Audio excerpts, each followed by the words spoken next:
Segunda Corintios capítulo 4 versículo 3 en adelante. Pero si nuestro evangelio está encubierto, entre los que se pierden está encubierto.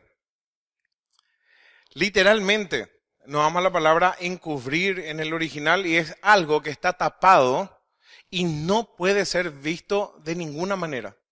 Algo que está bien escondido. Siempre este pasaje me trae a la memoria un pasaje de Isaías 44 y también lo que Jesús le había dicho a Pedro. En Isaías capítulo 44 habla de la insensatez, de la idolatría. Y dice, cerrados están sus ojos para no ver y su corazón para no entender. No discurre para consigo, dice con respecto a la idolatría. Cerrados están sus ojos. Después Jesucristo, cuando le dice a Pedro, cuando él le pregunta a los apóstoles, le dice, ¿qué dice la gente? ¿Quién soy yo? Y le dicen, algunos dicen que sos uno de los profetas, etc. Pero Pedro le dice, tú eres el Hijo de Dios. Y Jesús le dice, bienaventurados eres Pedro, porque no te lo reveló ni carne ni sangre, sino mi Padre que está en los cielos. Hablando claramente de la acción que ejerce el Padre sobre las personas que van a venir a Cristo. Acá el pasaje que Pablo está expresando dice, si nuestro evangelio está aún encubierto, porque no está del todo encubierto, está encubierto de algunas personas. Entre los que se pierden está encubierto. En los cuales el Dios con minúscula de este siglo cegó el entendimiento de los incrédulos para que no les resplandezca la luz del evangelio de la gloria de Cristo, el cual es la imagen de Dios. Podemos estar desarrollando este pasaje exegéticamente, pero vamos a dar una breve introducción igual. Pero yo me voy a basar solamente en la parte donde dice nuestro evangelio. La palabra para nuestro en el original es ego o ego, que significa, tiene un pronombre personal, es mío, posesivo, y se traduce por el contexto como nuestro. El creyente, y en especial los ministros, fueron llamados a predicar ese evangelio. No se debe predicar sobre filosofías, metafísica, ni política, ni solamente la moralidad. La moralidad apartada de Cristo no sirve para nada. Si nosotros quitamos una enseñanza fuera del contexto de la autoridad de Dios, no tiene valor, porque ahí se convierte en algo relativo. Sin embargo, si yo tengo una autoridad final, y esa autoridad final es el Curios que utiliza la Biblia, el supremo, el soberano, el que rige todo el universo, eso tiene autoridad. Por tanto, yo puedo decir, esto es verdad y esto es así, porque Dios lo dijo. Pero si yo le excluyo a Dios, en forma general de todo se convierte relativo. Todo se convierte en algo, depende de qué punto de vista los mires. Sin embargo, si hay una autoridad final sobre todas las cosas, eso es absoluto. Nosotros creemos en el absolutismo. Dios tiene la verdad y su verdad es absoluta y no tiene punto de discusión. Para nosotros es así y nosotros lo aceptamos por fe. Por más que no nos guste muchas cosas de la Biblia, si es que hay algo que no nos gusta, nosotros lo aceptamos por fe. Pero en los que están fuera, aquellos que están perdidos, según la Biblia, aquellos que les es encubierto el evangelio, no tienen ese deseo de Dios, ni admiten la verdad de Dios, sino que buscan justificar sus pecados. Entonces, cuando nosotros predicamos el evangelio, tenemos que hacer lo mismo que hacía Pablo. Me dispuse a no predicar otra cosa sino a Cristo y a este crucificado. ¿Por qué Cristo murió en la cruz? ¿Para qué Cristo murió en la cruz? Si yo llevo el mensaje de reconciliación, como decíamos el mensaje de la vez pasada, yo le tengo que explicar a la persona por qué él está en un estado de enemistad con Dios. Y le puedo explicar que con el sacrificio de Cristo soluciona el tema de la enemistad, porque nos reconcilia para con el Padre, porque Él es nuestra paz. Él fue molido por nuestros pecados y por su llaga fuimos curados. Él pagó el precio por mi maldad y por mi rebelión. Son las buenas noticias de misericordia para el culpable que ni siquiera los ángeles imaginaban. La palabra de Dios dice que los ángeles anhelaban mirar, anhelaban ver. Primera Pedro 1:12 dice, a estos, hablando de los profetas del Antiguo Testamento, se les reveló que no para sí mismos, sino para ¿quién? Para nosotros. Administraban las cosas que ahora os son enseñadas, os son anunciadas por los que os han predicado el Evangelio por el Espíritu Santo enviado del cielo. Cosas en las cuales anhelan mirar los ángeles. Ni siquiera tenían ese privilegio. Ahora cuando habla que estas cosas que habló Daniel, que hablaba Isaías, que hablaba ya Moisés, que hablaba Abraham acerca del Mesías, acerca de la encarnación, acerca de todo lo que nosotros conocemos como cristología, dice que fue revelado en este tiempo para mí. Ahí puedo poner mi nombre. Todo eso fue administrado y reservado y yo hoy tengo el privilegio de conocer esas cosas por medio de la palabra de Dios. Me habla entonces de privilegio, pero eso conlleva una gran responsabilidad. El contenido de nuestra fe es superior al contenido que tuvieron todos los antiguos. Y nosotros podemos medirnos con David, podemos medirnos con Abraham y podemos medirnos con varios santos del Antiguo Testamento y nos quedamos en falta. Y les puedo decir algo, ellos no tenían el conocimiento que nosotros tenemos. O sea, la responsabilidad nuestra es tanta.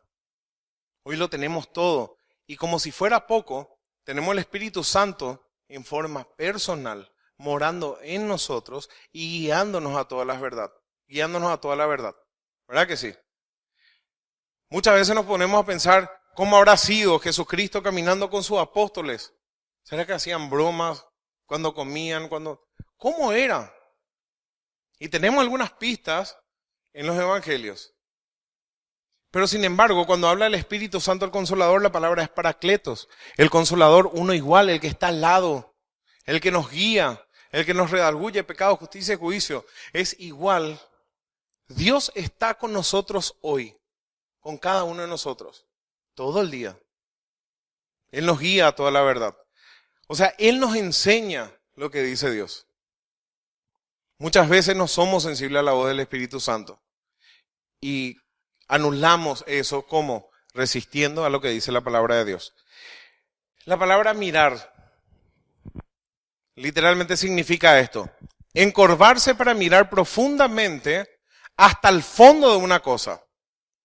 Cuando nosotros queremos resolver, especialmente lo que están estudiando en la facultad hasta el día de hoy, vos tenés un examen y estudiaste, pero no estudiaste tanto. O tenés un examen muy importante de ingreso o un examen final de algo, y la forma como te concentras ahí es 10 veces mayor a la que estudiaste incluso, ¿verdad? Entonces, y miramos nuestra hoja, dice que los ángeles, esta palabra mirar, es encorvarse para mirar profundamente hasta el fondo de una cosa. El Evangelio dice que los ángeles anhelan, no anhelaban, como si habla de pasado, anhelan. Están observando atentamente porque quieren aprender. Y solía decir el pastor Pérez Millo, Samuel Pérez Millo, el español, que lo que más aprenden los ángeles es hacer borrón y cuentas nuevas. La confesión, ¿verdad? Encorvarse para mirar profundamente hasta el fondo de una cosa. Los ángeles contemplan fijamente y anhelan profundizar acerca del contenido del Evangelio. Cosas en las cuales dice el misterio de la piedad. Dios manifestado en carne. ¿Qué pasó cuando nació el Verbo? Cuando el Verbo se encarnó. Un coro de ángeles. Y habrá sido magnífico eso. Dice, Dios fue manifestado en carne. Justificado en el Espíritu. Visto de los ángeles. Ellos estaban contemplando. El soberano.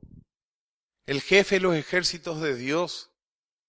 El creador de todas las cosas se encarnaba. El creador de todas las cosas caminaba por Galilea. Enseñaba. El Dios soberano la abofeteaban, le escupían. fue a la cruz, dio su vida, resucitó. Está sentado a la diestra de Dios. Está ministrándonos. Nos va a arrebatar. Va a venir en su segunda venida. Tantas cosas, ¿verdad? El contenido de nuestra fe. Esa misma actitud de los ángeles es lo que la palabra de Dios nos llama a cada uno de nosotros de tener. Miren esta parte. Santiago capítulo 1, versículo 25.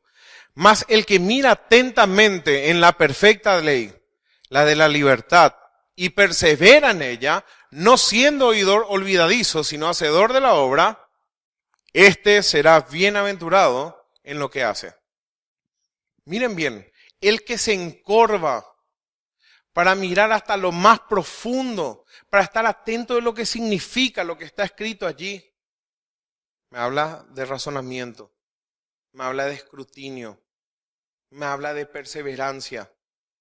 El que mira atentamente en la perfecta ley y persevera en ella, este va a ser bienaventurado en lo que hace. Esta persona, esta clase de creyente va a ser doblemente feliz. ¿Podemos estar contentos con nuestra salvación? Claro que sí. Tenemos que gozarnos en ellos. Y tiene que ser la fuente de nuestro gozo. Pero si queremos ser bienaventurados realmente en lo que hacemos, tenemos que mirar atentamente en la ley de la libertad. Si me habla la ley de la libertad, ya se deja de lado el libertinaje. Hay una forma de conducta que tenemos que llevar. Pero esa misma actitud de los ángeles debemos tener cuando estudiamos la palabra de Dios. Lo mejor de nuestro tiempo, por eso suelo decir, tenemos que estar lúcidos. Si no estamos lúcidos, tomamos café, hacemos el esfuerzo. Aunque los profetas del Antiguo Testamento hablaron la gracia otorgada a los gentiles, no entendía todo lo que esto implicaba. Ellos no entendían realmente lo que implicaba la salvación ofrecida por Dios a los gentiles mediante un Mesías que había de sufrir. Isaías, por ejemplo, podía ver el Mesías sufriente, pero también podía ver el Mesías reinante, pero ese periodo intermedio no veía. El misterio del reino, lo que estamos estudiando por las parábolas, el periodo de la iglesia, ellos no veían. Colosenses 1:26 en adelante dice así: el misterio que había estado oculto desde los siglos ya no está más oculto, ya no es más misterio, fue revelado. El misterio que había estado oculto desde los siglos y edades, pero que ahora ha sido manifestado a sus santos, a quienes Dios quiso dar a conocer las riquezas de la gloria de este misterio entre los gentiles, que es Cristo en vosotros, la esperanza de gloria. Y como dije al comienzo, 2 Corintios 4:3, si nuestro evangelio, y acá pongan en forma personal, mi evangelio, en forma posesiva, es mi tesoro, es mi conocimiento de Dios, es lo que me hizo salvo. ¿Se entiende? Se suele decir mi bebé, ¿verdad que sí? En forma personal. No sé cómo suelen decir algo que es personal, mío es. Nuestro evangelio. Pablo dice nuestro evangelio como posesión suya. Y lo dice con pasión, de labios. No solamente lo dice de labios. Su vida reflejó que era su evangelio. Y a ese punto yo les quiero. Hechos 9:1, vamos a acordarnos de la conversión de Pablo. Saulo, respirando aún amenazas y muerte contra los discípulos del Señor, vino al sumo sacerdote y le pidió cartas para las sinagogas de Damasco, a fin de que si hallase algunos hombres o mujeres de este camino, los trajese presos a Jerusalén. Mas yendo por el camino, aconteció que al llegar cerca de Damasco, repentinamente le rodeó un resplandor de luz del cielo. Y cayendo en tierra oyó una voz que le decía: Saulo, Saulo, ¿por qué me persigues? Él dijo: ¿quién eres, Señor? Le dijo: yo soy Jesús, a quien tú persigues. Dura cosa te es dar coces contra el aguijón. Él, temblando y temeroso, dijo: Señor, ¿qué quieres que yo haga? Y el Señor le dijo: levántate y entra en la ciudad, y se te dirá lo que debes de hacer. Y se fue Pablo y se puso sumiso ante un hombre que no conocía, un siervo de Dios. Y él le dijo qué tenía que hacer. Luego el Señor se manifestó a Pablo y le enseñó por revelación los misterios que están escritos en sus epístolas. Pero fíjense, lo primero que dijo él, Señor, ¿qué quieres que haga? Característica del creyente, del que se convirtió. Entonces, Señor, ¿qué quieres que yo haga? ¿Qué tal esa actitud en nuestras vidas? ¿Cuán firme estamos delante del general de ejército? ¿Cuán firme está nuestra disposición? ¿Cuán real es el evangelio en nuestras vidas? Para decir, Señor, ¿qué quieres que yo haga? En este día, cuando me levanté, estuve dispuesto a decir, Señor, ¿qué quieres que haga? ¿Será que muchos que faltaron hoy dijeron, Señor, ¿qué quieres que yo haga con mi vida? O que faltan los domingos. O que hacen cualquier cosa en su vida. ¿Será que se preguntaron, Señor, ¿qué quieres que haga? No viven el evangelio. Pablo es un ejemplo. Yo no me voy a poner como ejemplo jamás. Pero Pablo era un ejemplo. Y él decía, mi evangelio. Pero no como que él escribió, sino que posesión suya. Desde el momento que se convirtió, ustedes no van a encontrar ni un testimonio donde Pablo dice, no, Señor. No paró nunca más. No volvió atrás nunca más. Tuvo dificultades, muchísimas. Renunció a todo por el evangelio. Filipenses 3:5 dice, circuncidado al 8º día, del linaje de Israel, de la tribu de Benjamín, hebreos de hebreos, en cuanto a la ley, fariseo. En cuanto a celo, perseguidor de la iglesia. En cuanto a la justicia que es en la ley, irreprensible. Pero cuántas cosas eran para mí ganancia, las he estimado como pérdidas por amor de Cristo. Y ciertamente aún estimo todas las cosas como pérdida por la excelencia del conocimiento de Cristo Jesús, mi Señor, por amor del cual lo he perdido todo y lo tengo por basura para ganar a Cristo. Y ser hallado en Él no teniendo mi propia justicia, que es por la ley, sino la que es por la fe de Cristo. La justicia que es de Dios por la fe. A fin de conocerle. El evangelio es conocerle a Cristo. Esta es la vida eterna.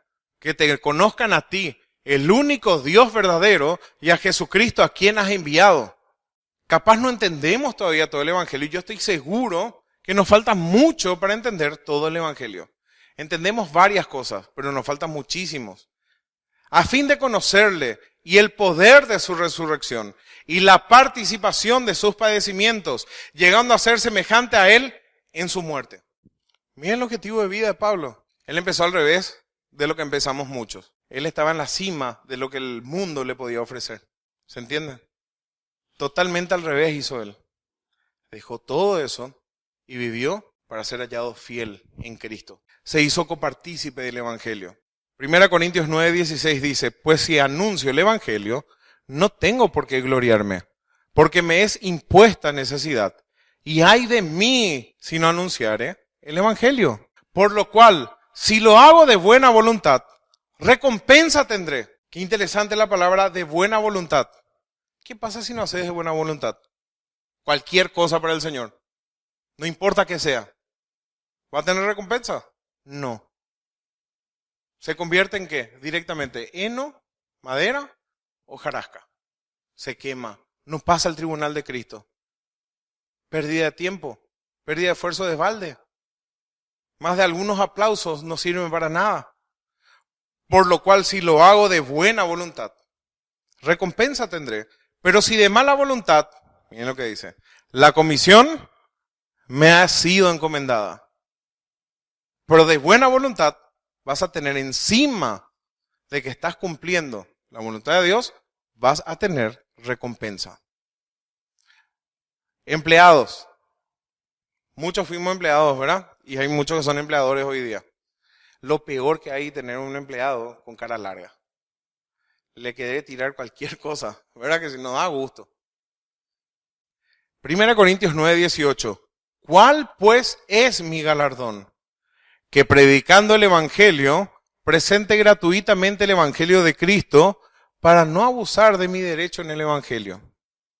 Por lo cual, siendo libres de todos, me he hecho siervo de todos para ganar a mayor número. Muchos de los derechos de algo legítimo que él tenía, renunciaba de muchas cosas y lo hacía para hacerse copartícipe del Evangelio. Nosotros, especialmente cuando estamos trabajando, ¿verdad? Renunciamos a tantas cosas, especialmente a nuestro orgullo, porque va a ser normal. El que trabaja en la obra va a saber eso. Le vas a ayudar y después se van a enojar contigo. Se van a olvidar de todo lo que hiciste. Te van a hablar mal. Te van a ofender en público. Muchísimas cosas van a hacer. Pero eso no importa. Tenemos ejemplo. Cristo es nuestro mayor ejemplo. Hizo el mayor bien que le podía hacer a toda la humanidad y le trataron de esa forma. No nos tenía o tendría que sorprender que con nosotros no hagan lo mismo. Al contrario, Él nos dijo, por lo cual, siendo libres, 1 Corintios 9, 19, por lo cual, siendo libres de todos, me he hecho siervos de todos para ganar a mayor número. 1 Corintios 9, 20, me he hecho a los judíos como judío, para ganar a los judíos.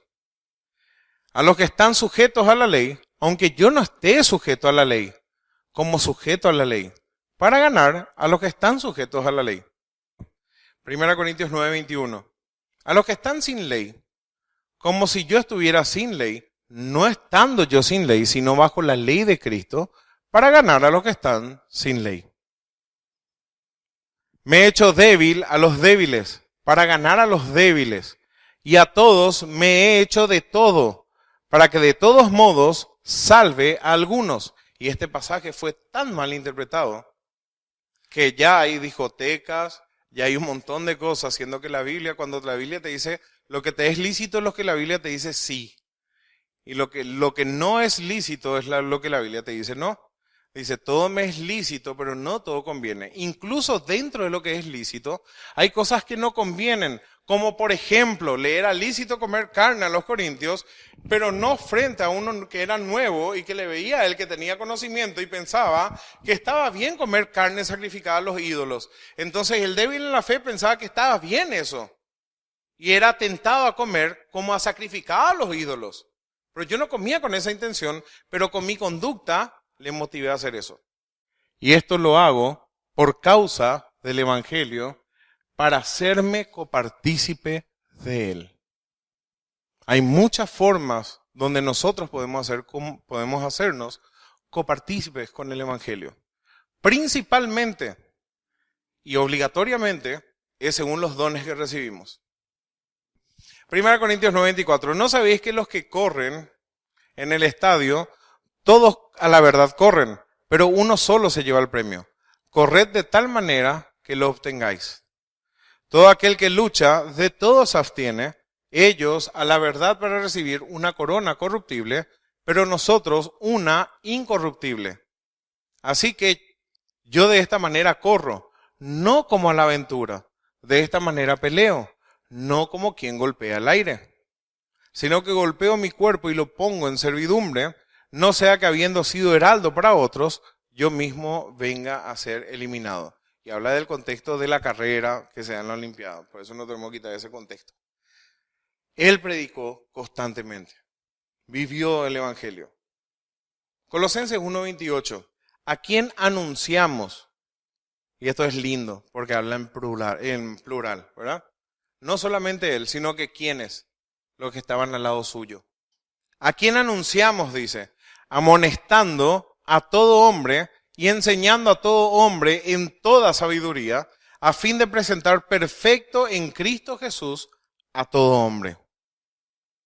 Por lo cual también trabajo, luchando según la potencia de Él, la cual actúa poderosamente en mí. Él también guardó su testimonio. 2 Corintios 6:3 dice, no damos a nadie, y acá viene, no damos a nadie ninguna ocasión de tropiezo, para que nuestro ministerio no sea vituperado. Y ahora otra vez está el que está involucrado en el ministerio y el que no está involucrado en el ministerio. Hay gente visible y gente no tan visible. Cuanto más visible sea una persona, es peor la ocasión de tropiezo que pueda poner, sinceramente. Hasta a veces es fastidiosa tantas cosas que tenemos que dejar de hacer. Pero dice, no damos a nadie ninguna ocasión de tropiezo. Ahora bien, ¿es solamente el ministerio de los que trabajan en la iglesia o de todos? ¿Hay algún creyente que no esté involucrado en este ministerio de la predicación de la palabra de Dios? Todos están involucrados. La comisión ha sido encomendada a todos, sin diferencia. Entonces, por causa que nosotros tenemos que testificar de aquel que nos salvó de nuestra vana manera de vivir y nos trajo al reino de su Hijo amado, nosotros tenemos que procurar no dar a nadie ninguna ocasión de tropiezo para que nuestro ministerio no sea vituperado. Y si es vituperado, sea por medio de mentiras. Porque ellos eran vituperados. ¿Se acuerdan que a ellos le acusaban de decir que el libertinaje estaba bien? Se le acusaba de eso, pero era mentira. Antes bien, nos recomendamos en todo como ministros de Dios, en mucha paciencia, en tribulaciones, en necesidades, en angustias, en azotes, en cárceles, en tumultos, en trabajos, en desvelos, en ayunos, en pureza, en ciencia, en largura de espíritu, en bondad, en el Espíritu Santo, en amor sincero, en palabra de verdad, en poder de Dios, con armas de justicia a diestra y a siniestra, que vivimos por honra y por deshonra, por mala fama y por buena fama, como engañadores, ahí está, pero veraces, como desconocidos, pero bien conocidos, como moribundos, mas he aquí que vivimos, como castigados, mas no muertos, como entristecidos, mas siempre gozosos, como pobres, mas enriqueciendo a muchos, como no teniendo nada, mas poseyéndolo todo. Él padeció por el Evangelio. ¿Son ministros de Cristo? 2 Corintios 11:23. ¿Son ministros de Cristo? Como si estuviera loco hablo.